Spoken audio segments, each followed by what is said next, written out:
Good morning, everybody. How are you doing? Yes, it's me, it's Charlotte Wibberley. I am back live this week after I think 4 pre-records. I'm really sorry. I have been off in Antigua with my family celebrating my dad's 70th birthday.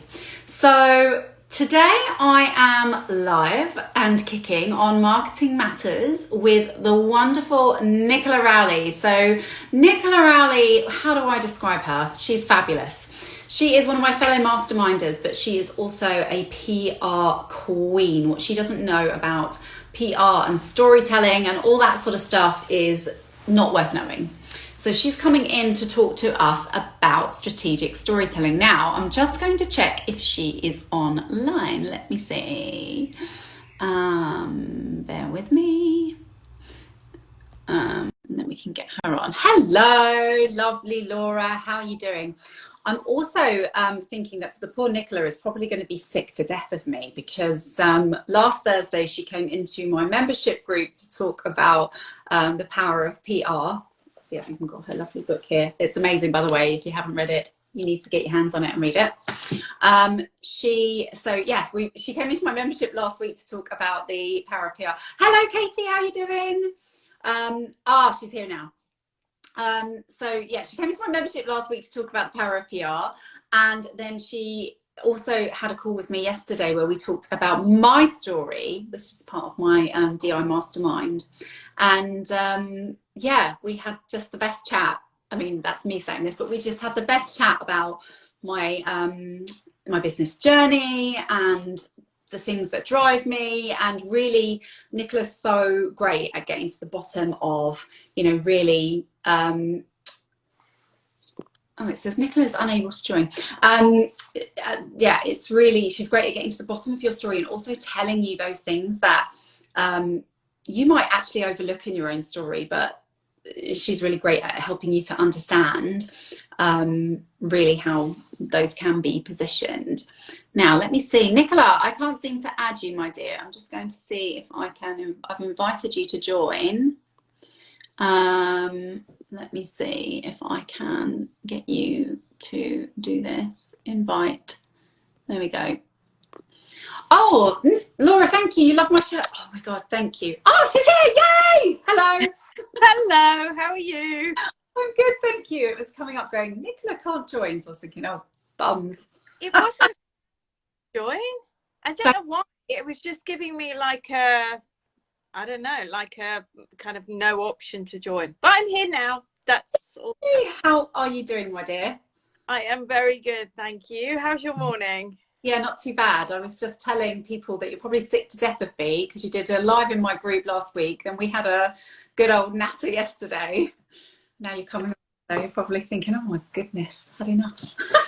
All good. It's all good. And it all helps, if it helps, say, one person suddenly think, actually, do you know what? Yeah, I need to get clearer on my story so that then I can tell people what it is that I do and then go on and impact others. Yeah. Brilliant. That's all it's about.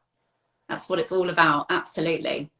So come on then, let's have a little natter about strategic storytelling. So I was just shamelessly plugging your book as well, by the way.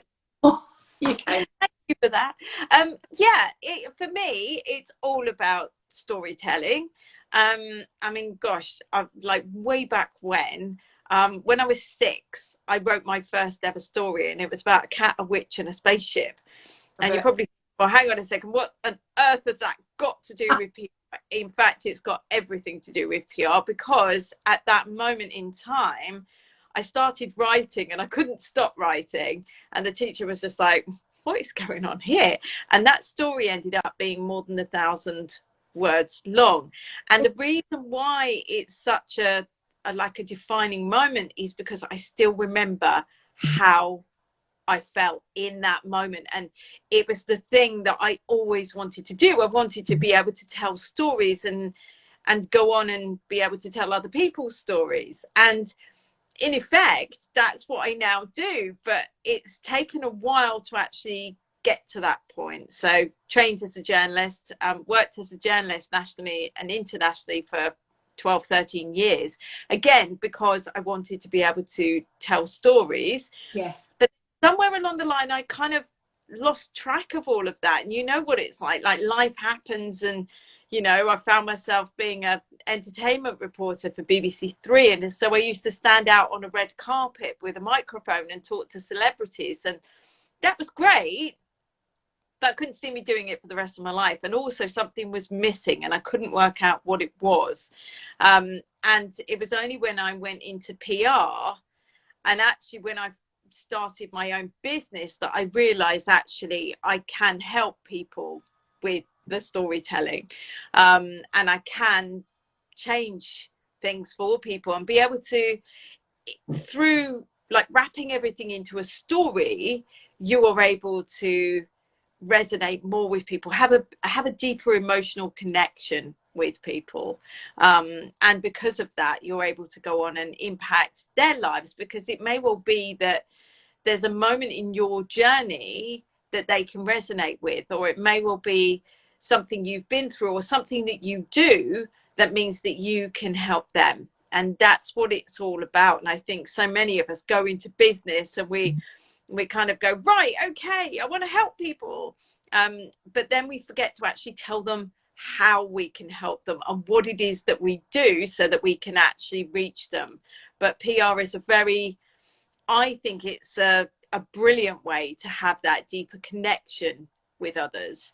And I think it's much more than just a kind of, look at me, aren't I wonderful kind of exercise. And I think even in the PR industry, there is a lot of people that don't look at it the way that I do. They very much view PR as a kind of, it's quite surface.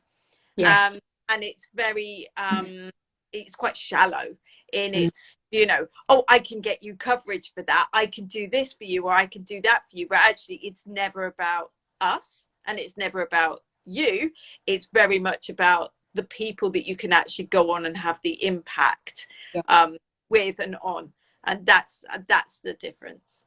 Well, I certainly know, like, early days of running a business, marketing wise, I felt like, well, even PR was exactly as you've described to me. It was that, like, oh my God, there's people pitching me to go, like, I can get you in here, I can get you in there. And me thinking, you know, is that really relevant? And what kind of, I think at the time I thought I would have to put forward like an expert piece or a technical write-up or something like that to be featured in these magazines. The whole concept of actually talking about my story and the things that I've been through and how that would help other people was just completely alien to me.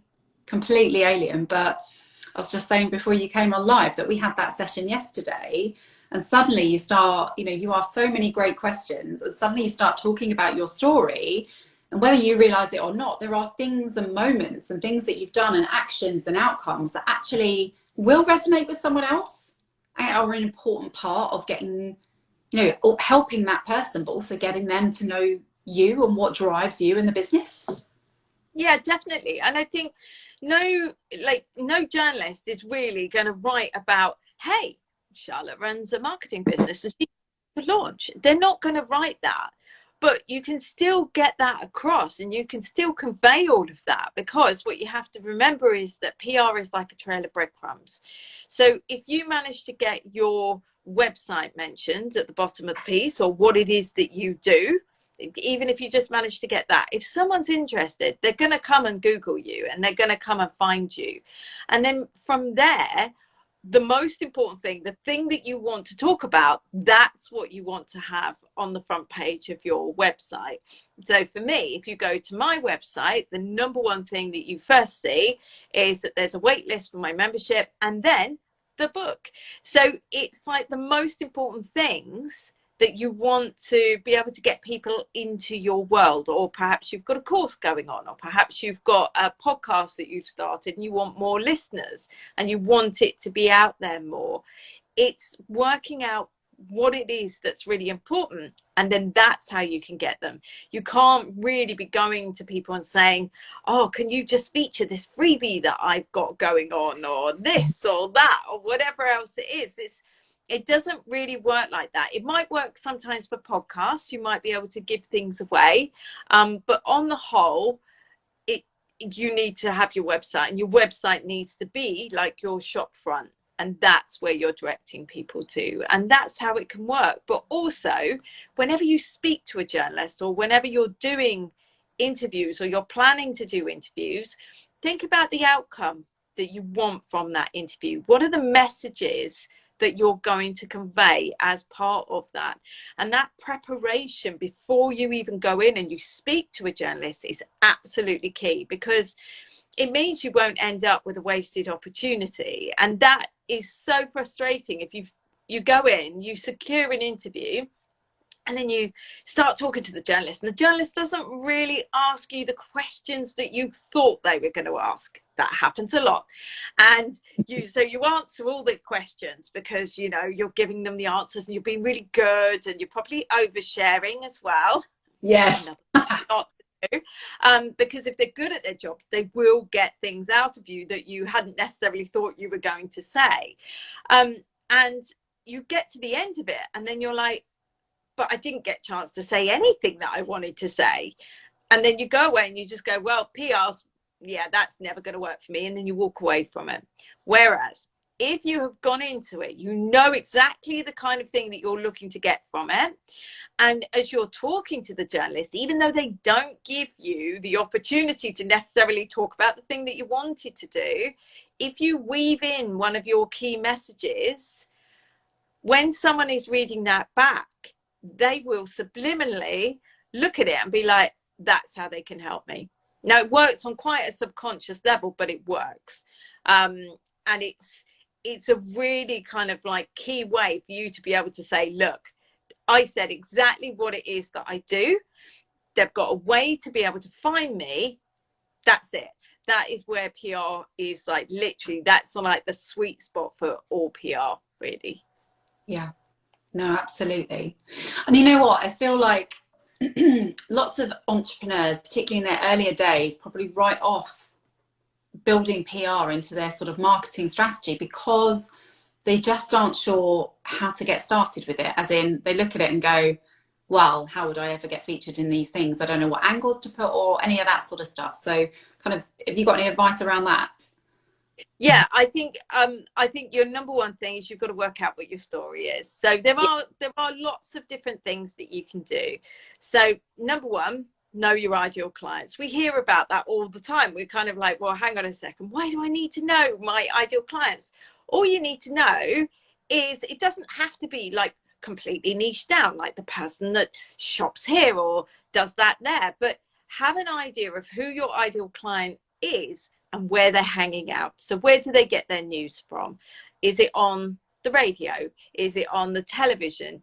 Is it in like magazines or newspapers? Wherever it is, that's where you want to be seen. So that you are then seen, you're giving yourself as many chances as possible to be able to be in those publications. Then once you know, or you have a rough idea of where the publications are, you then need to do some research about those publications. Go and get them. If it's a podcast, listen to at least 2 episodes before you even put yourself forward for it. It's so important. So many people pitch themselves for things because they're like, oh, I'll just do that straight away and it doesn't matter. You won't get on. You just will not get on. And a journalist can tell really quickly whether or not you are actually aware of what they're doing, what they've previously written, where on the site it could work for them. You've got to have all of that done. The best PRs, and you as a business owner, they're the best things that you can possibly do. So you already now, you know who your ideal client is, you know where they hang out. You're now starting to look at the various features and bits and pieces where it could work for you. Yeah. Then you need to find the people that you can contact. Now, what is it that you're going to put in front of them? What is it that they're going to be interested in about you? And this is where having a session like we had yesterday, Charlotte, where we build out your story, that is where it comes into its own. Because once you know what your story is, and it's not just about your business, it really isn't. It could be about your health. It could be about hobbies. It could be about where you work from. Perhaps you've got an unusual place that you work from. Perhaps you've done something unusual. Perhaps you've got relationships that are really unusual, and you've checked with the other person that they're happy for you to feature them in some shape or form, loosely or otherwise. Then you've got a starting point. You kind of have an idea of what could work. And because you'll have read the media, or you'll have listened to it, or you'll have watched it, you'll have more of an idea. Those are the kind of stories that they go for. Then you can tailor your email when you approach the journalist and say, by the way, hello, I'm here. I've got X number of years experience, and I would like to suggest a few features for you. And then when you're looking to actually contact the journalist, Google is your friend. So quite often you can find journalist contact details on Google. Twitter is a brilliant place to be, because a lot of journalists are on there, and they leave their contact details on their profiles as well. So you can find that from there as well. And just doing a search for the publication that you want to be in. If you are still struggling, sometimes in the glossy magazines as well, you can find the email addresses. Underneath, there's usually a page where it's got editorial, and it will say editor and sub-editor. You want to go for, say, someone like the features editor, and be approaching them. So that is how you can get started with PR. But what I would always say to you is a couple of other things to have in place as well. Make sure you've got professional pictures of yourself taken, not just iPhone. Don't do that.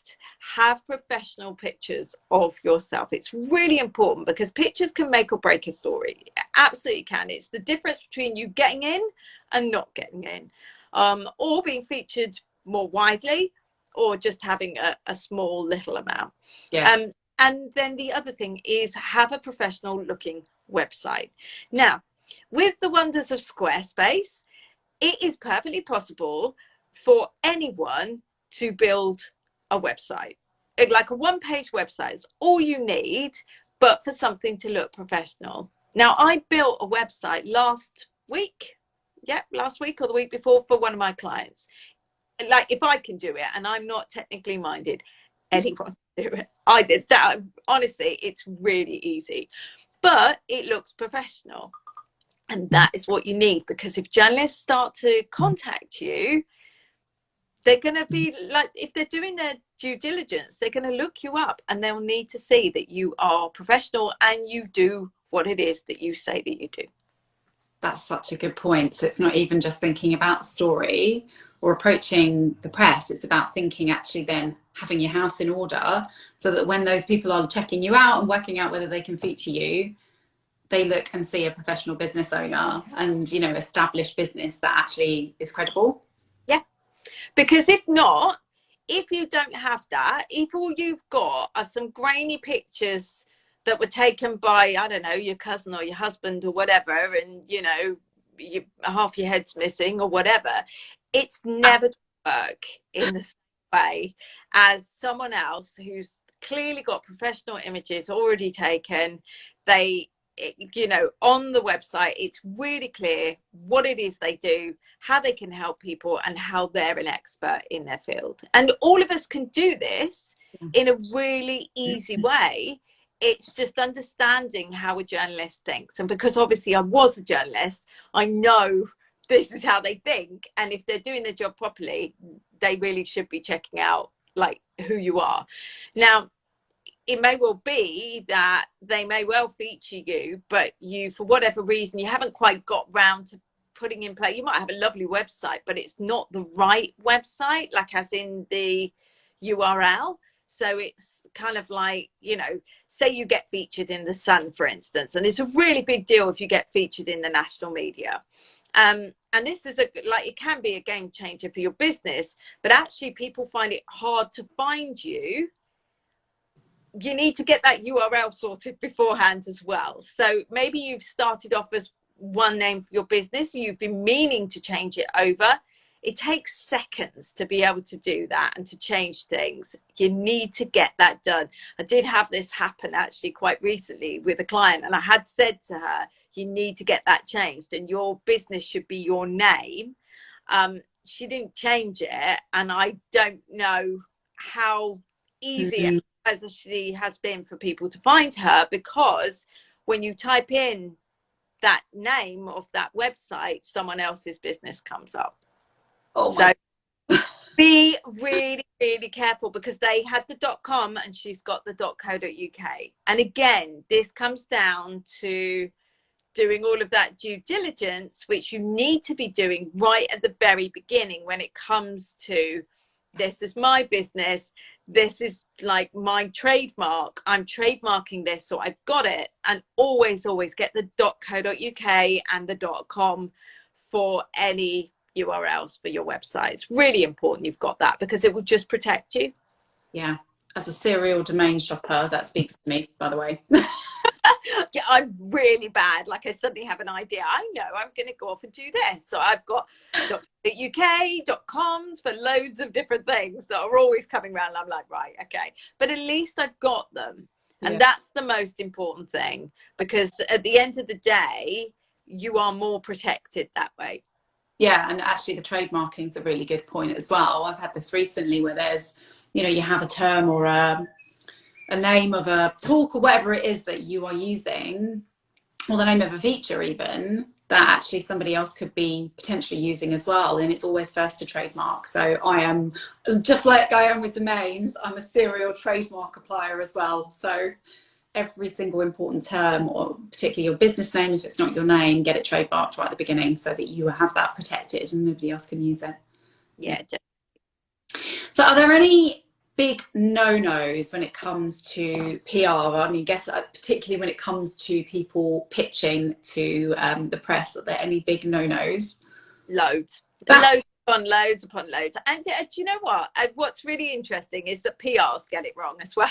Oh, they get it wrong all the time, and they haven't done their research. And so what they will do is, for a client, they will not have sat down with them for 2 hours and worked out what their story is. Okay. What they do is they write a press release, and the client signs it off because they think that's the way to do it. And then what they do is they send it to the journalist, and then they say, right, there's this new thing, buy, I don't know, like an ultraviolet lamp, for instance. I mean, this is really random, but like, and in the subject line, they'll put new ultraviolet lamp available for sale from new company. And the journalist goes, delete. Hello. Goodbye. And then not only that, they've sent it out to about 150 people all at the same time, because do you know what? Let's hope that by spraying and praying, someone's going to pick it up, and then therefore we've done our job, and we can turn around and say, hey, look, we've got this piece of coverage for you. It's not a good way to do things. So always make bespoke approaches to journalists. They much prefer it, and they're not interested in spraying and praying, so don't do that. The other thing is make sure that you have a bespoke subject line, something that's going to make them go, oh, okay, I'll click on that, or oh, okay, what's this all about? So you've got to think about the kind of things that they would like. 9 times out of 10, they love things that are exclusive. So just bear that in mind. Now, if you've got a story and you've got different angles for your story, of course, what you can do is you can give one angle to one angle to another journalist, and do it that way. That way they're not crossing over you. Really need to make sure that you're not turning around to one journalist and saying, oh, this is exclusive for you, but then you've also offered it as an exclusive to someone else. Right. The other thing to not do as well is do not give them War and Peace when you actually approach them. So by that, I mean, like, you send an email and it's got reams upon reams of information. They haven't got time for that. So literally 3 paragraphs, what it is you do, what's your expertise, how you can help them, really important, how you can help them, what are your potential feature ideas that you'd like to put forward. If they need anyone like you further down the line, please get in touch. Here are your contact details, really important as well. People just think, oh, an email's enough. It's not. If they're really busy, they will call you. They are likely to call you straight away. So if a number comes up on your phone that says no caller ID, do not ignore it because you think it is a marketing person. You need to answer it because it could well be a journalist, because that quite often happens. Other things you shouldn't do is, once you've sent off that email, you wait for, I don't know, 2 hours, and then you respond and go, I haven't heard from you, what's going on?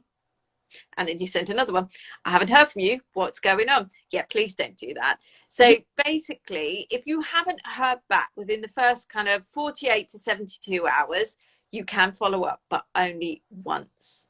It's like, do not harass someone to within an inch of their life. Say you've managed to land an amazing opportunity and they're really interested in something and then they disappear. It's because they're busy.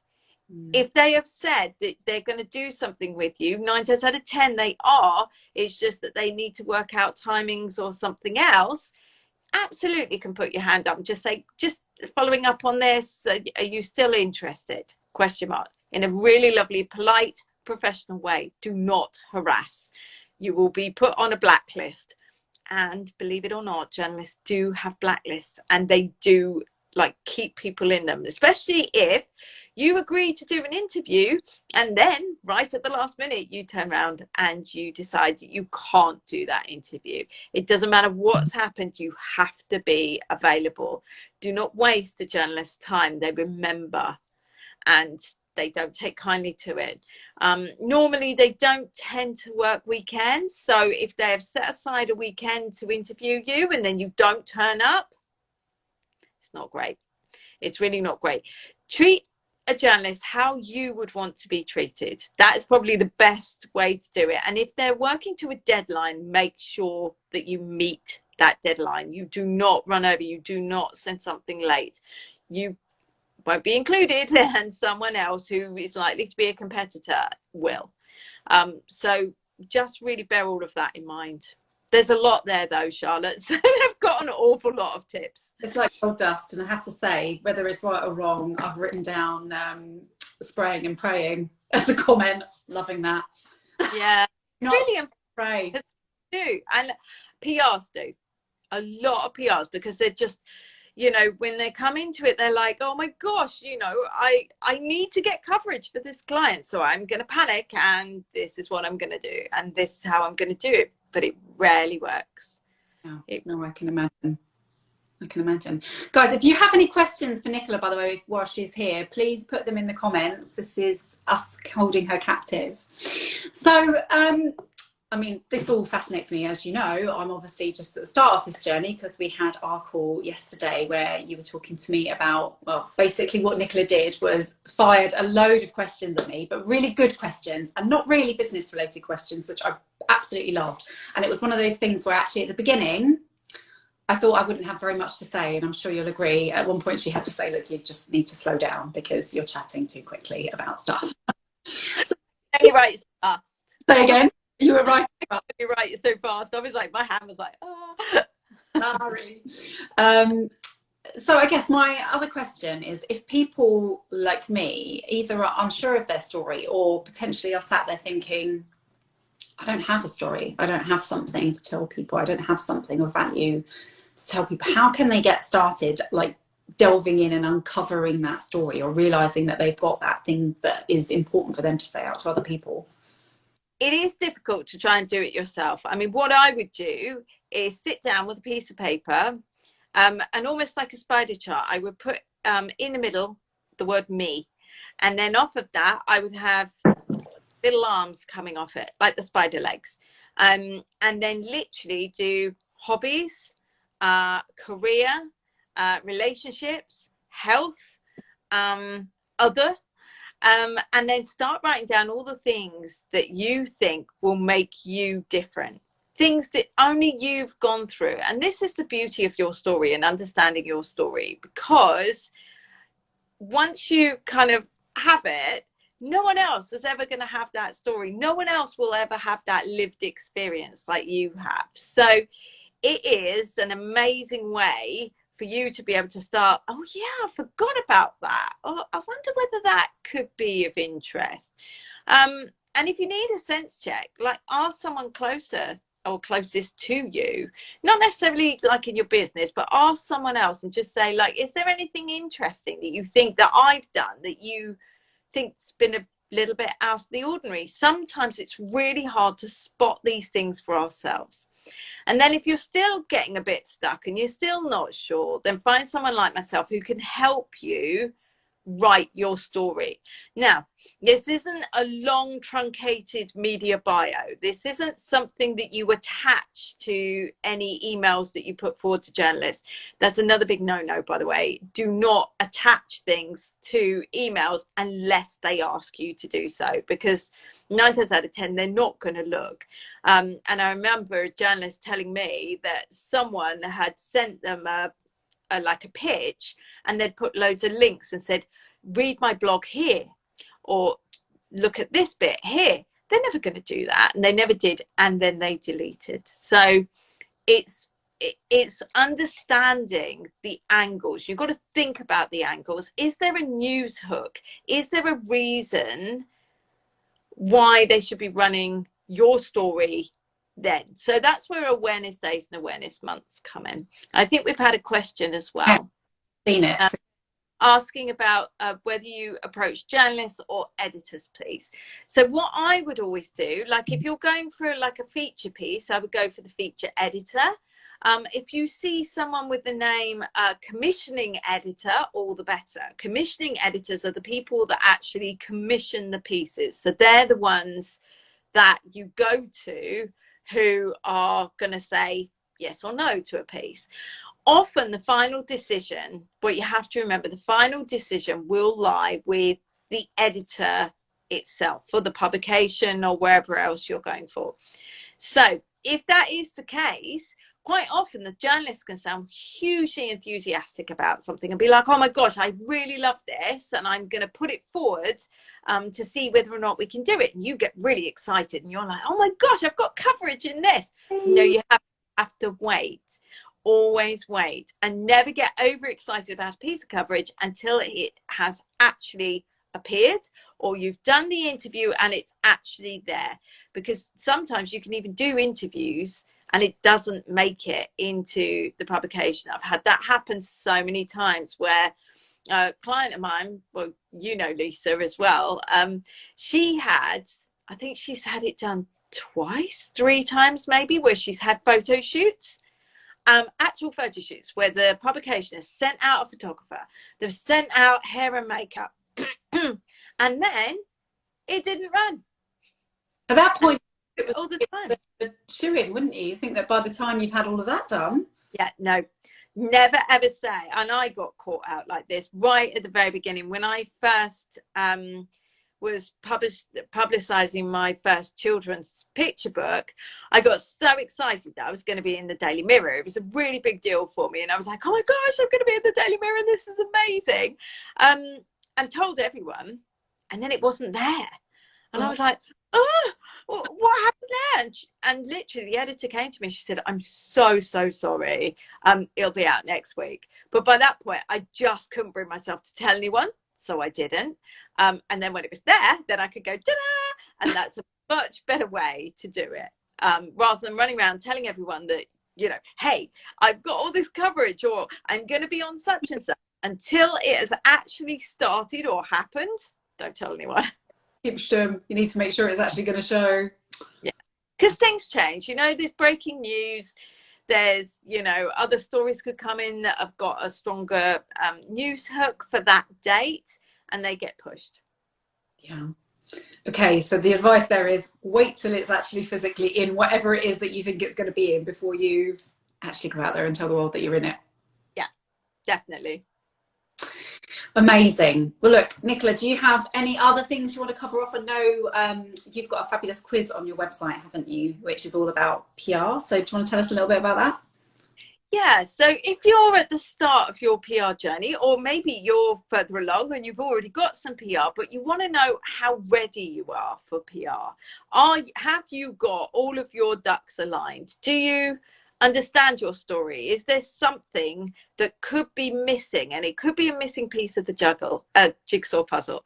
So the quiz is at pr-quiz.com. So really easy, pr-quiz.com. And it will give you like that sense of whether anything's missing, how ready you actually are. And what you get at the end of completing the quiz is feedback, like on a PDF, so that you can see these are the areas that I think you might need to focus in a little bit more on. It may well be just understanding your story. It may well be that you're an absolute PR whiz already and you don't necessarily need that much help, albeit you might need a little bit of hand holding.